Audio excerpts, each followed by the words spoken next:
man Beastie Combs works hard on his power rankings. My man puts them out every Tuesday.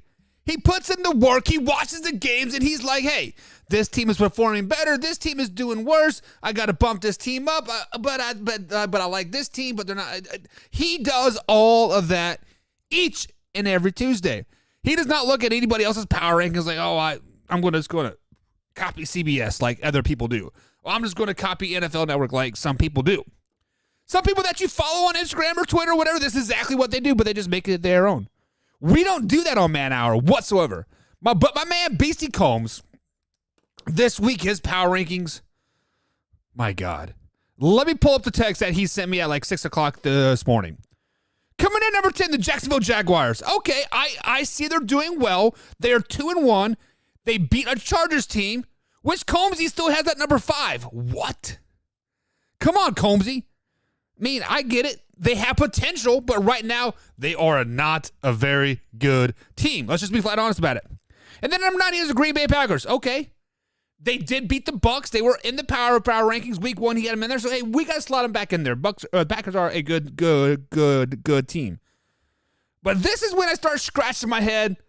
Not a little bit, but a lot. Minnesota Vikings? Come on, man. If you are putting no stock in the Detroit Lions whatsoever, so when they barely squeak by, when the Minnesota Vikings barely squeak by versus the Detroit Lions, come on. But whatever. Number 7, Baltimore Ravens. Okay, I can see that. Rams. Okay, right. But Chargers? Come on, man. Get that crap out of here. Eagles? Definitely a top 5 team. But the Miami Dolphins? What? Okay, they did beat the number 1 team. Hobbled, but they did beat them. Okay, so we got to put them in the top 10.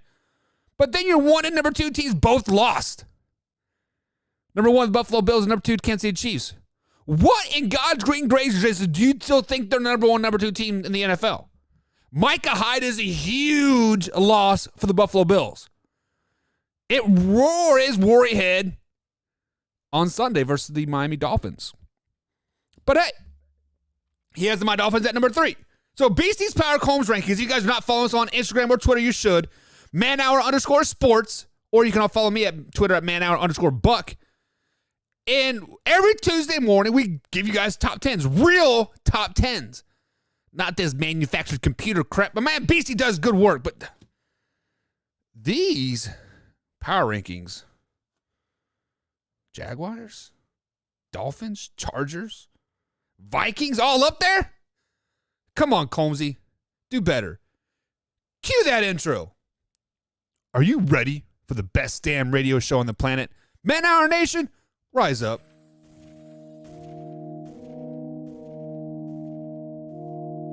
You don't want to be every time, no.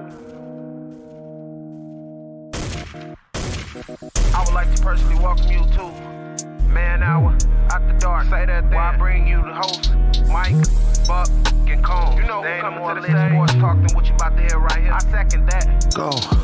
You know that it's us when we talking about sports. Giving you facts on the field to the core. Tune in, we need the support. 1 hour too short, still listen some more. On all your stations, not dropping no music. Stripes like Adidas, but Nike just do it. Down 4 in the 4th, we go for the win. Michael 2 seconds, we taking it in. Buck, Mike, and Combs. You know what's going on.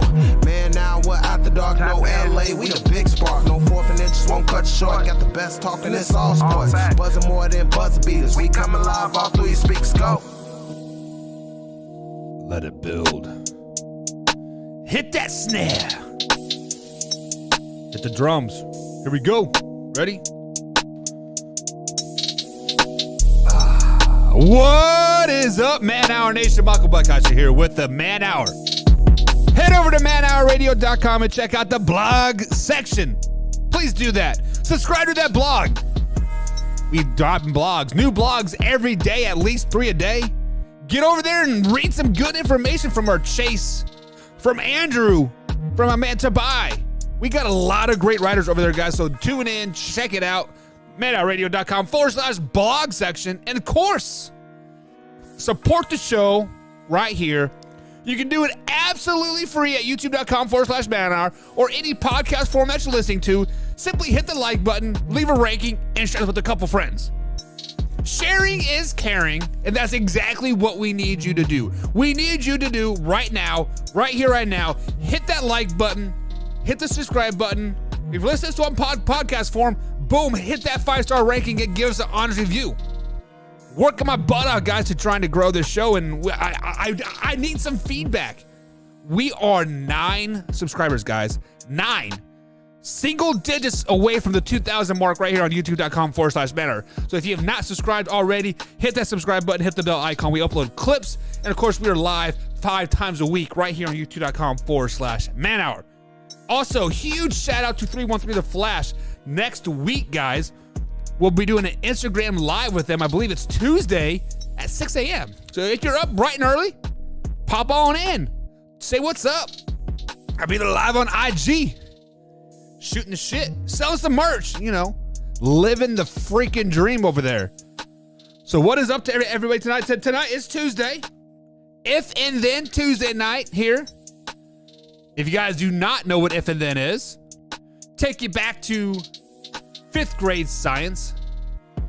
We have a hypotenuse, right? Or hypothesis, I should say, not hypotenuse. A hypotenuse, what is a hypotenuse? I don't know what a hypotenuse is, but a hypothesis, right? If this and this and this happens, or if I do this, this, and this, and then this will happen. And that's exactly what we do. We jumped into trash talk groups, and I was seeing what people are talking about, and I conjure up some if and then statements. We got 5 right here tonight. We got 5 locked and loaded. If you guys got an if and then statement, pop it up in the chat. I'll get to it if I have time tonight. I'm kind of crunched on time. I got to get my tux and everything else before it closes at 10 o'clock. So it's 8 o'clock right now. So if you guys are here, say, hey, what's up? But let's get started. If and then of the night. We talked about Combs' power rankings.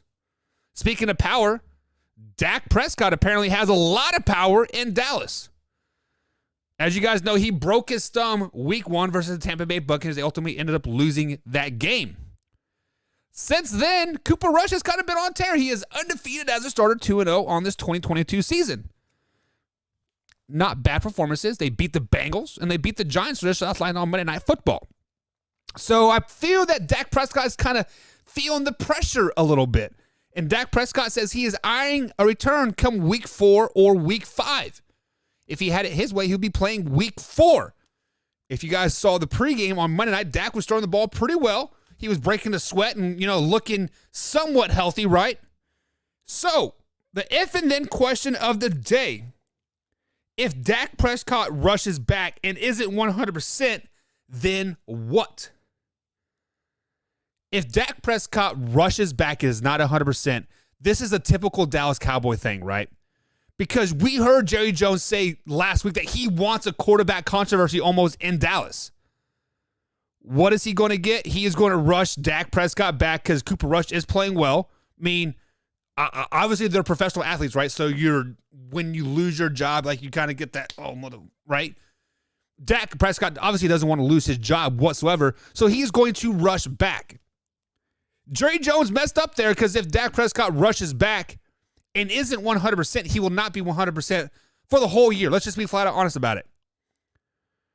And next week they play the Washington Commanders. Week 4 they play the Washington Commanders. The Commanders are not very good this year.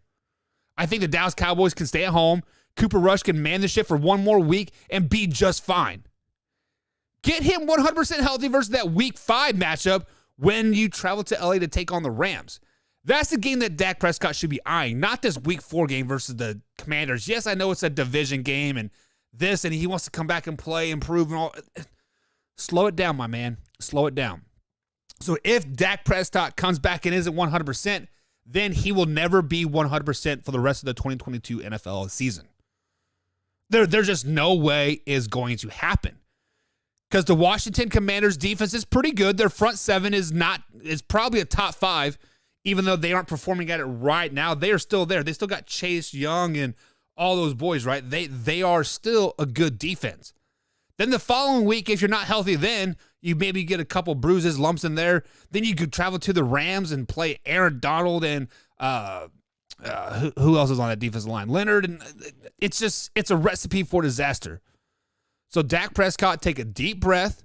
Somebody put the leash on your boy and say, hey, we got this for one more week. Your job is safe.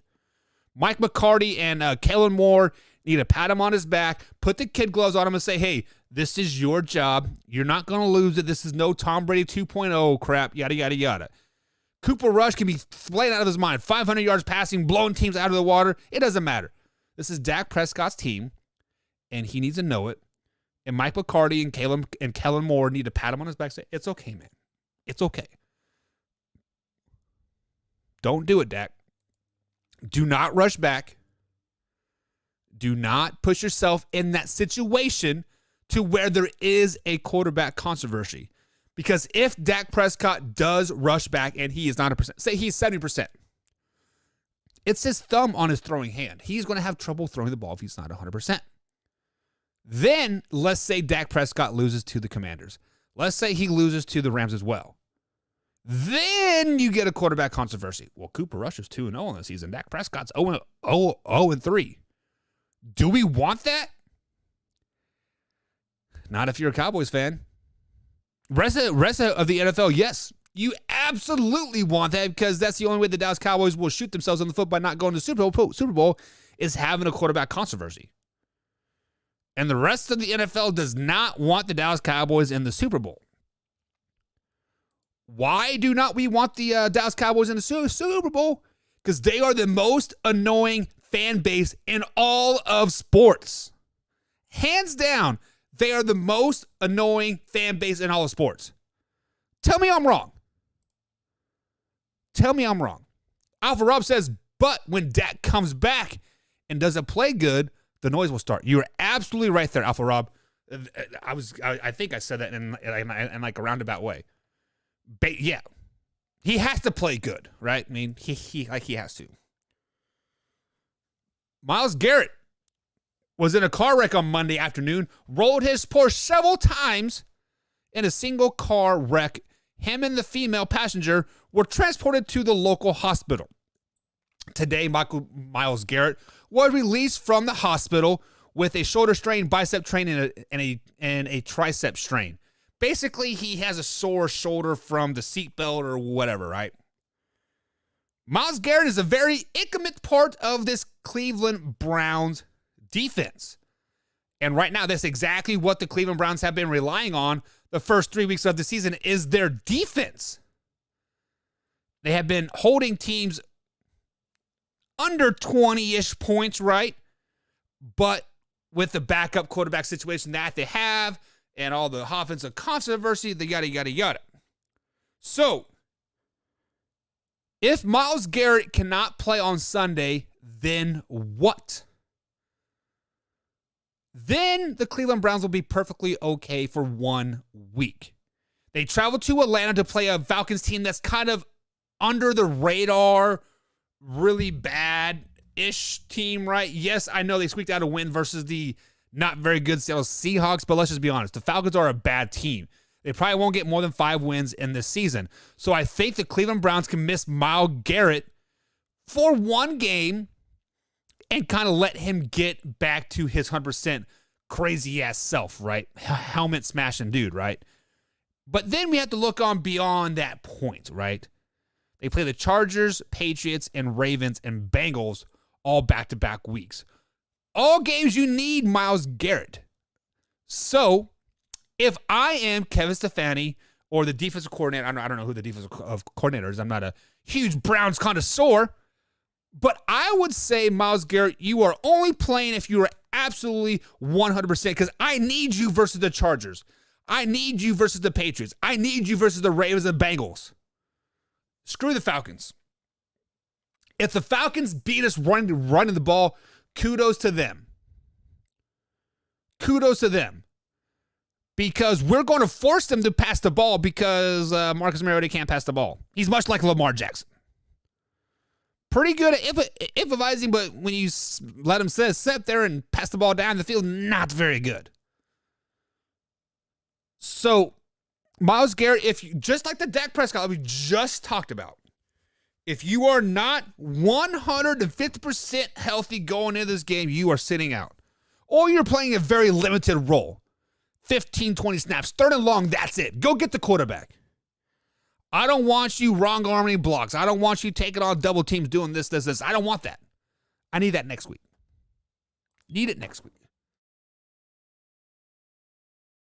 Man, these allergies have been kicking my ass. Sheesh. If you guys are watching this over here on youtube.com/man out, there's a poll question going on. Do you like chicken? It's cut and dry. I'm not talking like frog legs chicken or possum chicken. I'm talking like chicken. I know everything tastes like chicken, but do you like chicken?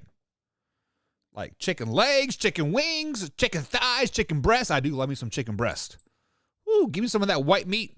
Big on my mouth. That was my turkey and like motorboat and breast. It is what it is. It is what it is. Tampa Bay Buccaneers have officially moved practice to Miami in preparation for Hurricane Ian coming in and wrecking Tampa Bay. My man Wyatt Williams is down there along with Nana. Hopefully they are safe. They just watched the Packers beat the Bucs. But like I said, the Bucs are moving practice to Miami, and Tom Brady says there is no excuse for this whatsoever. We're still preparing for the Kansas City Chiefs. We're still going to do this, and this. We are still going to love life and be good, right? But there's always that but. If the Tampa Bay Buccaneers lose this game, then what? The Buccaneers are playing the Kansas City Chiefs. I believe it is a Monday night game, isn't it? Is that the Monday night game? Sunday night game. Monday or so. It's a prime time game. All eyes are going to be on it. So if the Tampa Bay Buccaneers lose this game, they are going to have an excuse because of Hurricane Ian. Is it Ian? Ian. How is it Ian when it starts with an I? Ian.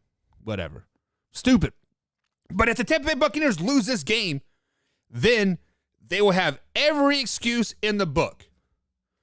Oh, we were displaced by the hurricane. Oh, we didn't want to move the Combaack because we needed a home game and yada, yada, yada. They're literally going to have every excuse in the book. And it's going to make the Kansas City Chiefs look a little bit bad, right? They're like, hey, why don't we just move it to like Tuesday? Why don't we just do this, and this? No. Play it on Sunday night or whatever it is. Is it Monday night game or Tuesday night? I don't remember. It's a primetime game. Play that primetime slot. Put eyes all on Tom Brady. Let him suffer. We are seeing the decline of Tom Brady as we know it. I know people say it all the time for the last 5 years, whatever frick his name is, Max Kellerman, right? He says, oh, Tom Brady's hitting the cliff. He's there. His marriage is in shambles, allegedly. His wide receiver suspended or injured. They can't run the ball. The defense is mediocre at best, and he just lost to Aaron freaking Rodgers. And now they're practicing in Miami because of a hurricane.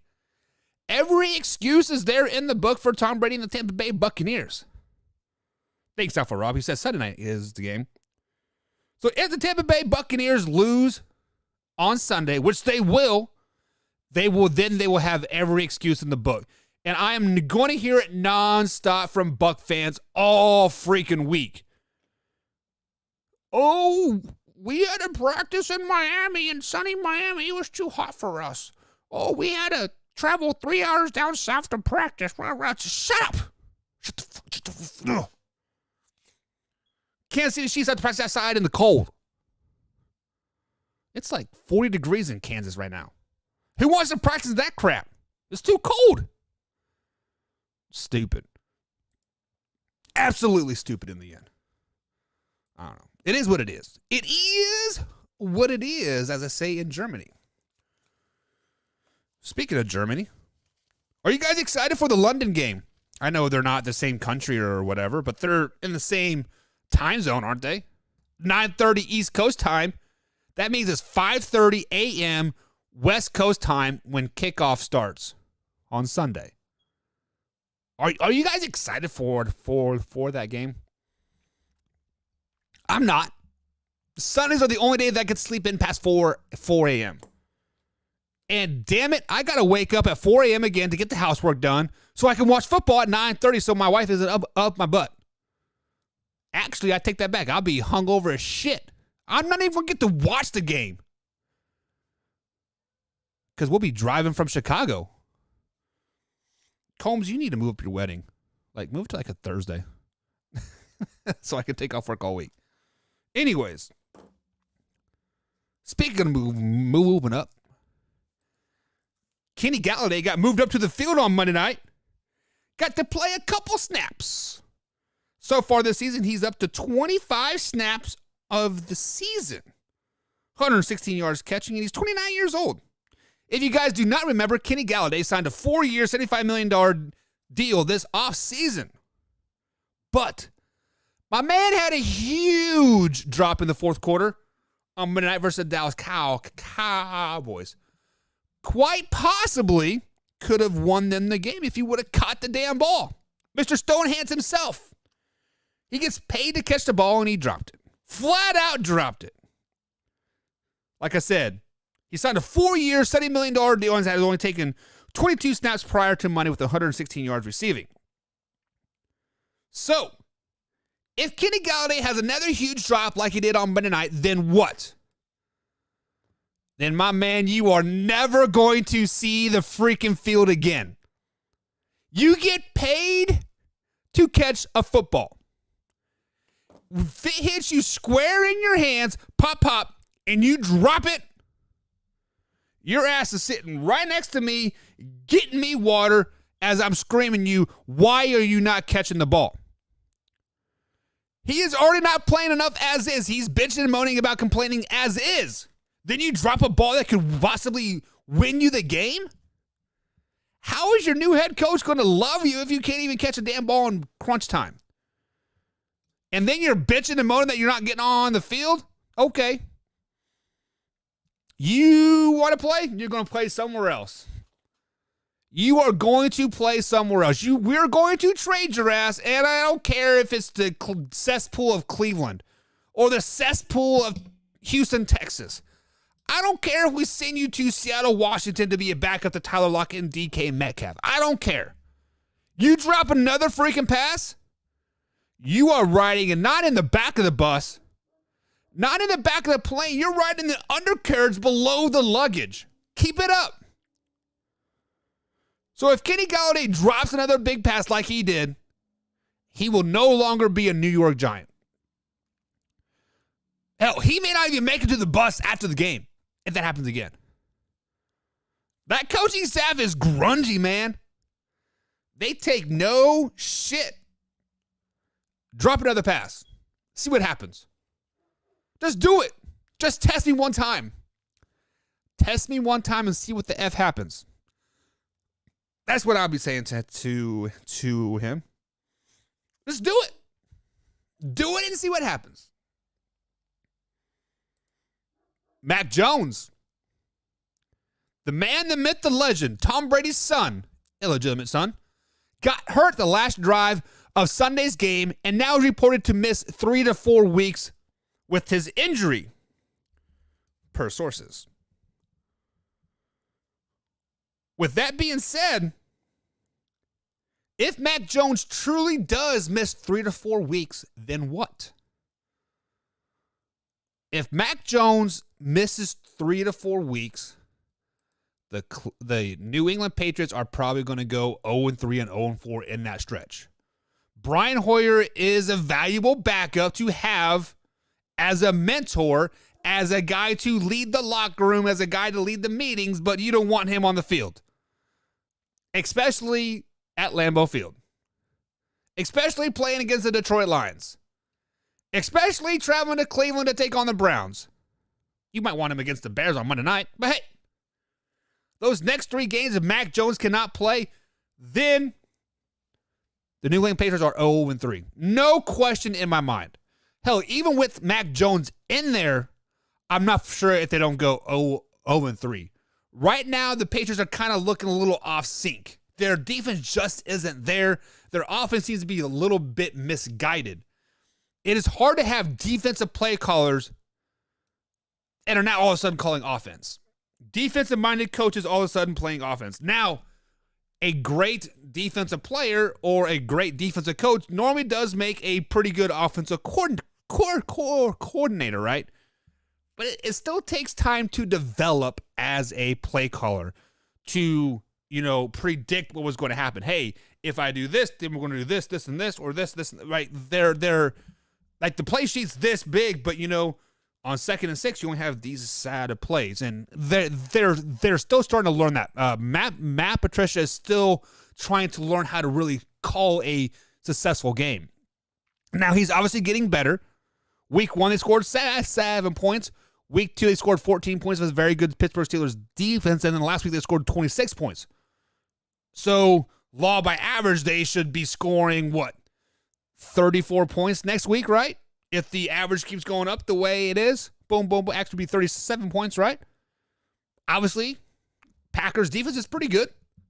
Aaron Rodgers is pretty good. But it's a 4 o'clock game at Lambeau Field. Aaron freaking Rodgers has finally found his number 1 receiver, and I would question things a little bit. I would be a tad bit scared. So if Mac Jones misses 3 to 4 weeks, then the New England Patriots will go 0-3 or 0-4, depending on how many games that he misses. If he were to miss 5, 0-5. Like, I legit do not see any game that they can win without Mac Jones at the helm with Brian Hoyer as a quarterback. Now, Bailey Zapp, you never know. You never know. This could be a Tom Brady 2.0. Brian Hoyer stinks it up. Pull him out after the first quarter. Put Bailey Zapp in there, the rookie quarterback. Hey, are we seeing Tom Brady 2.0? That's what happened with Drew Bledsoe. He got hurt and never got his job back. Rookie quarterback and Tom Brady comes in, leads him with. Did they lead him to the Super Bowl that particular year? I can't remember. I think it was. I think they led it. I think they went to the playoffs. Drew Bledsoe came in like the wild card game or the divisional game or whatever it was. He sucked it up. They threw Tom Brady back in there. Then bada bing, bada boom. The rest is history. We could see it, I guess. I mean, I definitely don't see a Super Bowl by the New England Patriots by any means whatsoever. The Patriots were a very, very good team. They're definitely building good things over there. But if Mac Jones misses multiple weeks, they're not going to win as currently constructed, especially with Brian Hoyer. Not going to happen. It's going to be a long year for the Pats. Yeah, I mean, so I do like how they did go toe-to-toe with the Ravens a little bit, like in week 3, but their schedule is not easy. Packers are good. Lions are much improved. The Browns are much improved. The Browns are a team that we thought was going to kind of be a 500 struggling team before Deshaun Watson came back, and they're kind of shocking us like a little bit. The Bears are not as bad as people think they are. The defense is still good, but the offense is sucking, right? Then you have the Jets. I mean, hell, they're 2-1. Big surprise. We'll see who they really are coming up here. The easiest game might be the Colts of the season. Then they play the Jets again. The Vikings, the top 5 team. The Buffalo, the best team in the NFL. The Cardinals, meh. The Raiders, meh. The Bengals, meh. Dolphins, and they got 2 division games. I mean, realistically, for the New England Patriots right here, I would count maybe 1, 2, 3, 4 wins more. So you're looking at a 5-11 record. That's with Mac Jones in there, and then he's going to be out for 3 or 4 games minimum. Shoot, you might be looking at a 4-win team. So let me ask this question in a very passive-aggressive way. Let's say the New England Patriots do only win 4 to 5, maybe 6 games tops this season. And, Mac Jones does miss those three games or something. And they're a top 10 pick going into the NFL draft. Is it time to move on from Bill Belichick? You know, he is like 70 years years old. He has definitely had some very questionable draft picks the last couple of seasons. And there's a pretty good head coach out there that says, hey, I could come back if the situation presents me. That's Sean Payton. Hell, Mike McCarthy could be looking for a new job too. That would be a big shock there in New England. You go from Bill Belichick, run it down your throat, perfect X's and O's, to Mike McCarthy, like, hey, let's just throw it 100 times a game. But yeah, so this is a legit question. If the Patriots only get 5 wins this season, is Bill Belichick out? And when I say out, I mean kind of forced into retirement out. Not like, oh, it's been a good long run. It's time for me to walk off into the sunset. I'm talking like, hey, why the F are we not performing? Get your ass out of here. But hey, we're going to leave you with some dignity. You're going to retire. That's the question of the day. Patriots go 5 wins. Does Bill Belichick lose his job? Let me know in the comments. YouTube.com/manhour. See my man Drew popping up. Says, howdy, Buck. Howdy, partner. Howdy, Drew. How have you been, my man? Haven't seen you in quite some time. Man Hour's back on track, Drew, every Monday through Thursday, 8 p.m. East Coast time. And I've been tinkering with the idea of a Friday show. So, should I do a Friday show? Yes or no? Let me know in the comments, Drew. Alpha Rob. Whoever else is out there. I see Joey popping in and out on Facebook. Joey, come on over to YouTube, man. YouTube.com/manhour. You know what the thing is, man. Should I do a Friday show?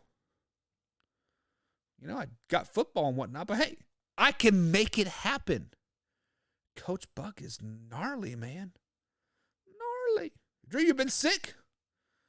What kind of sick you been, Drew? Like the Rona sick or like the poopy sick? Because there's something going around here in Indiana where like everybody just gotten the poops, man.